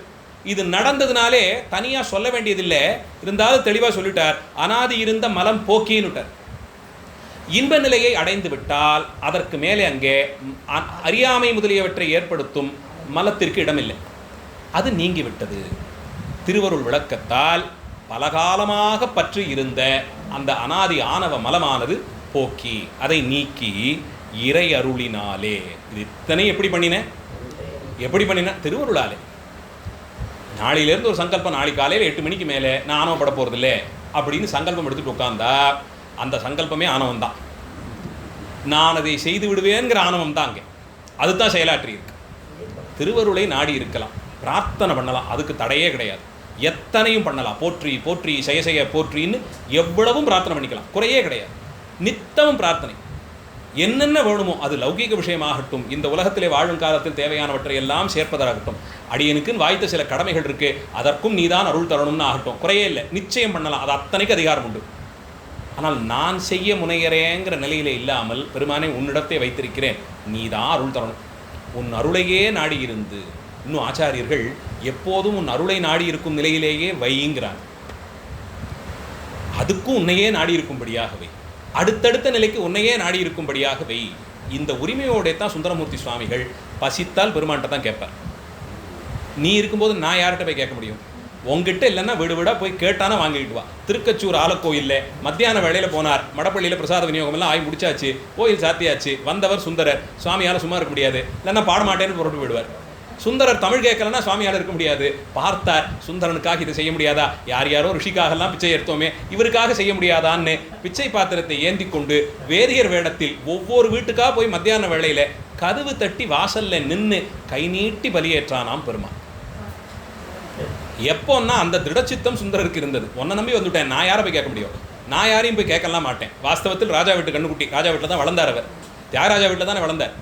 அப்போ நான் போய் யாரையும் கேட்க மாட்டேன், நீ தான் எனக்கு பண்ணணும்னு விட்டார். பெருமான் புறப்பட்டு வந்தேன். அதெல்லாம் அது பெருமானுக்கு ரொம்ப பிடித்த காரியம். அதெல்லாம் தன்னை இழித்து கொண்டு தன் நிலையை குறைத்து கொண்டு, யாரோ ஒருத்தருக்காக விறகு வெட்டியாக வந்தார், யாரோ ஒருத்திக்காக என்னென்னமோ ஒரு லீலையெல்லாம் பண்ணினாரே மதுரையில், இது சுந்தரராச்சே. யார் யாருக்கோ சாமானியர்களுக்கெல்லாம் செய்யும் போது யாரோ ஒரு குழந்தை அவனுக்கு மாமனாக வந்து வாது செய்யணும்னு இவருக்கு என்ன விதி? அங்கே வந்து நின்று எல்லாரும் முன்னாடி வழக்காடு மன்றத்திலே இவர் சாட்சியாக வந்து நிற்கணும்னா, சாட்சின்னா அங்கே மேலே அடுத்த பெரியவங்கள்லாம் வந்தால் இவருக்குன்னு ஒரு நிலை தானே, சாட்சி கூண்டில் தானே நிறுத்தப்பட்டார். கவலையப்படலையே. நம்பின அந்த ஒரு பெண்ணுக்காக அந்த பிள்ளைக்கு நான் தான் மாமா, நிற்கிறாளே இவளுக்கு நான் தான் அண்ணன்னு யாரோ ஒருத்திக்காக வந்து நின்னார் பெருமாள். யார் யாருக்கோ பண்ணினவர் சுந்தரருக்கு செய்ய மாட்டாரா? அந்த திருடச்சித்தத்தோடு ஆச்சாரியர்கள் இருந்தபடியால் மட்டும்தான் பெருமான் நிச்சயமாக கைவிடலை. நாம் என்ன பண்ணுறோம், ஒரு பக்கத்தில் அவரையும் பிடிச்சிக்கிறோம், இன்னொரு பக்கத்தில் எனக்கு தெரிஞ்சவங்க இன்னொருத்தவங்க இருக்காங்க அங்கேயும் சொல்லிடுறேன்னு சொல்ல ஆரம்பிக்கிறோம். இப்போ சுவாமி என்ன பண்ணுறாரு, உன் வேலையை நீயே பார்த்துக்கோங்க, இவ்வளவு சாமர்த்தியம் இருந்தால் நான் ஏன் கஷ்டப்பட்டுக்கிட்டு, இத்தனை கோடி உயிர்கள் இருக்குது, எல்லாருக்கும் பார்க்க வேண்டியிருக்கு, நீ ரொம்ப சமர்த்தன், நீ உன் காரியத்தை பார்த்துப்பேன், உன் திறமைக்கு நீ பார்த்துக்கோன்னு விட்டுவிடுறார். நம்ம திறமைக்கு என்ன ஆகுமோ அது தான் ஆகும். நமக்கு அளவுபட்டது தானே சக்தி, பெருமானை போல இல்லையே. அளவுபட்ட சக்திக்கு என்ன நடக்குமோ அதுதான் நடக்கும். அந்த இடத்தில் பெருமானை மட்டுமே பற்றி இருந்த நிலையில் இவர்கள் திருவருள் விளக்கத்தால் அனாதி இருந்த மலம் போக்கி இறை அருளினாலே இருந்தபடியே கண்டிரு. நீ ஒன்றுமே பண்ண வேண்டாம், இருந்த இடத்துல அப்படியே இருந்துட்ட. யாரானா ஏதாவது உதவி செய்கிறேன்னு நான் இதை பண்ணுறேன் அப்படின்னும் போது நாம் அவங்க இதுக்கு முன்னாடி பண்ண உதவியெல்லாம் பார்த்துட்டு நீங்கள் ஒன்றுமே பண்ண வேண்டாம், நீங்கள் பேசாமல் இருந்தால் மட்டும் போகிறோம், அதுவே பெரிய உதவிங்கிறோம் இல்லையா? அந்த மாதிரி அப்படியே இருந்துட்ட. நீயா ஒன்றும் பண்ணிக்காத, இருந்தபடியே கண்டிரு. இத்தனை காலமும் நீயாக ஒன்றையும் செய்யவில்லைங்கிற நிலைக்கு உயர்ந்த பிறகு இதெல்லாம் என்னை சார்ந்து நடப்பவையெல்லாம் எனக்கு முன்னாடி நடக்கிற காட்சிகள். எனக்கு அதில் அப்பப்போ ஏதோ ஒரு கதாபாத்திரம் நடுவில் வந்து பேசுகிறோம். இந்த நாடகத்துலலாம் பார்ப்போம் இல்லையா, 10 பேர் நடிப்பாங்க, ஒரு காட்சியில் 4 பேர் 3 பேர் தான் இருப்பாங்க. அவங்களுக்கு பழக்கம், நேரம் தெரியும், இதை இவர் சொல்லிக்கிட்டே இருக்கும்போது இவர் உள்ளே வந்துடணும், இதை இவர் பேசும்போது இவர் பின்னாடி போயிடணும். இந்த படிக்கு பழக்கி எப்படி நடிக்குதோ அதே மாதிரி தான் இங்கே எதிரே இருந்து பார்த்துக்கிட்டே இருப்பாங்க, இப்போ நான் அடுத்து போகணும்னு. அந்த மாதிரி தான் நமக்கு ஒரு கதாபாத்திரத்தை கொடுத்து வைத்திருக்கிறான். இத்தனை கோடி பேரையும் சேர்த்து இயக்குகிறான், அங்கிருந்து இயக்கி கொண்டு இருக்கிறான். அந்தபடிக்கு நமக்கு எங்கே என்ன நேரமோ அந்த இடத்துல போய் அதை செய்கிறோம் தானே தவிர்த்து இதை நான் செய்யணுங்கிற அகங்காரத்தினாலே நானே பண்ணினேங்கிறதுக்காக முட்டி மோதி இது நடக்கவில்லை. வினை தொடர்பை பெருமகன் ஏற்படுத்தி யார் யார் எந்தெந்த காலத்தில் யாரோட சம்பந்தப்படணுமோ அதை எல்லாத்தையும் பண்ணி வச்சுருக்கான். அதற்கு தகுதியாகத்தான் அந்தந்த சம்பந்தங்கள் வாய்க்கப்பெறுகின்றன. அது எத்தனை காலத்துக்கு இருக்கணும்னு சங்கல்பமோ அத்தனை காலத்துக்கு இருக்கும். அது எப்போ இல்லைன்னு ஆகுதோ அப்போ இல்லை. அதனால் வந்த காலத்திலேருந்து சம்பாதித்தவர்கள் அத்தனை பேரையும் கூடவேவா நாம் வச்சுட்டு இருக்கோம்னா இல்லையே, அதுக்கு வாய்ப்பே கிடையாது. அவர்களுக்கு அதே மாதிரி ஒரு கதாபாத்திரம், அவர்களுக்குன்னு ஒரு கட்டுரையை கொடுத்துருக்கார் பெருமான். அவர் இந்த நேரத்தில் இங்கே இருக்கணும், அடுத்த காட்சிக்கு அவர் வேறு இடத்துக்கு போகணும்னா அதை பண்ணிடுவார். எங்கே நடத்துமோ, எங்கே இருத்துமோ, எங்கே கிடத்துமோ என்று அறியேன்னு இவரே தான் சொல்கிறார். இந்த ஊரில் இந்த நிமிஷம் இவன் நடத்தணும்னு நினச்சாரா நடந்து கொண்டிருப்பேன். எங்கே நடத்துமோ, எங்கே இருத்துமோ, ரொம்ப நடந்துட்டான் உட்காரணும்னு பெருமான் நினைச்சிட்டாருன்னா அங்கே உட்கார வச்சுருவார். அடுத்து இன்னும் கொஞ்சம் நேரம் கழிச்சு உட்காந்துக்கிட்டே இருந்தவனுக்கு இன்னும் முடியல, எங்கே கிடத்துமோ படுக்கணுமானா படுக்க வச்சுடுவார். அவ்வளவுதான். கங்கை மதி சூடினான் தில்லையிலே தொந்தோம் என்று ஆடினான் எங்கோன் அருள்ன. இதை யார் செய்யறதுன்னா, யார் ஒருவன் தலையிலே கங்கையும் சந்திரனையும் சுமந்திருக்கிறாரோ, யார் ஒருவர் தில்லை அம்பல வெளியிலே தொம் தொம் தொம் தொம்னு அந்த ஜதிக்கு ஆடிக்கொண்டே இருக்கிறாரோ அவர் திருவருளால் இது அத்தனையும் நடந்தது. அந்த திருவருள் எங்கே நடத்துதோ அங்கே நான் நடந்துட்டு இருப்பேன். அந்த திருவருள் எங்கே இருத்துதோ அங்கே நான் இருந்தபடி இருப்பேன். அந்த திருவருள் எங்கே எப்போது கிடத்தியதோ அங்கே நான் கிடந்துடுவேன். இது நான் இதை ஏற்றுக்க மாட்டேன்னு சொல்கிறதுக்கு இடமே இல்லை. ஏன்னா அதுதான் இதை செஞ்சுக்கிட்டு இருக்கு.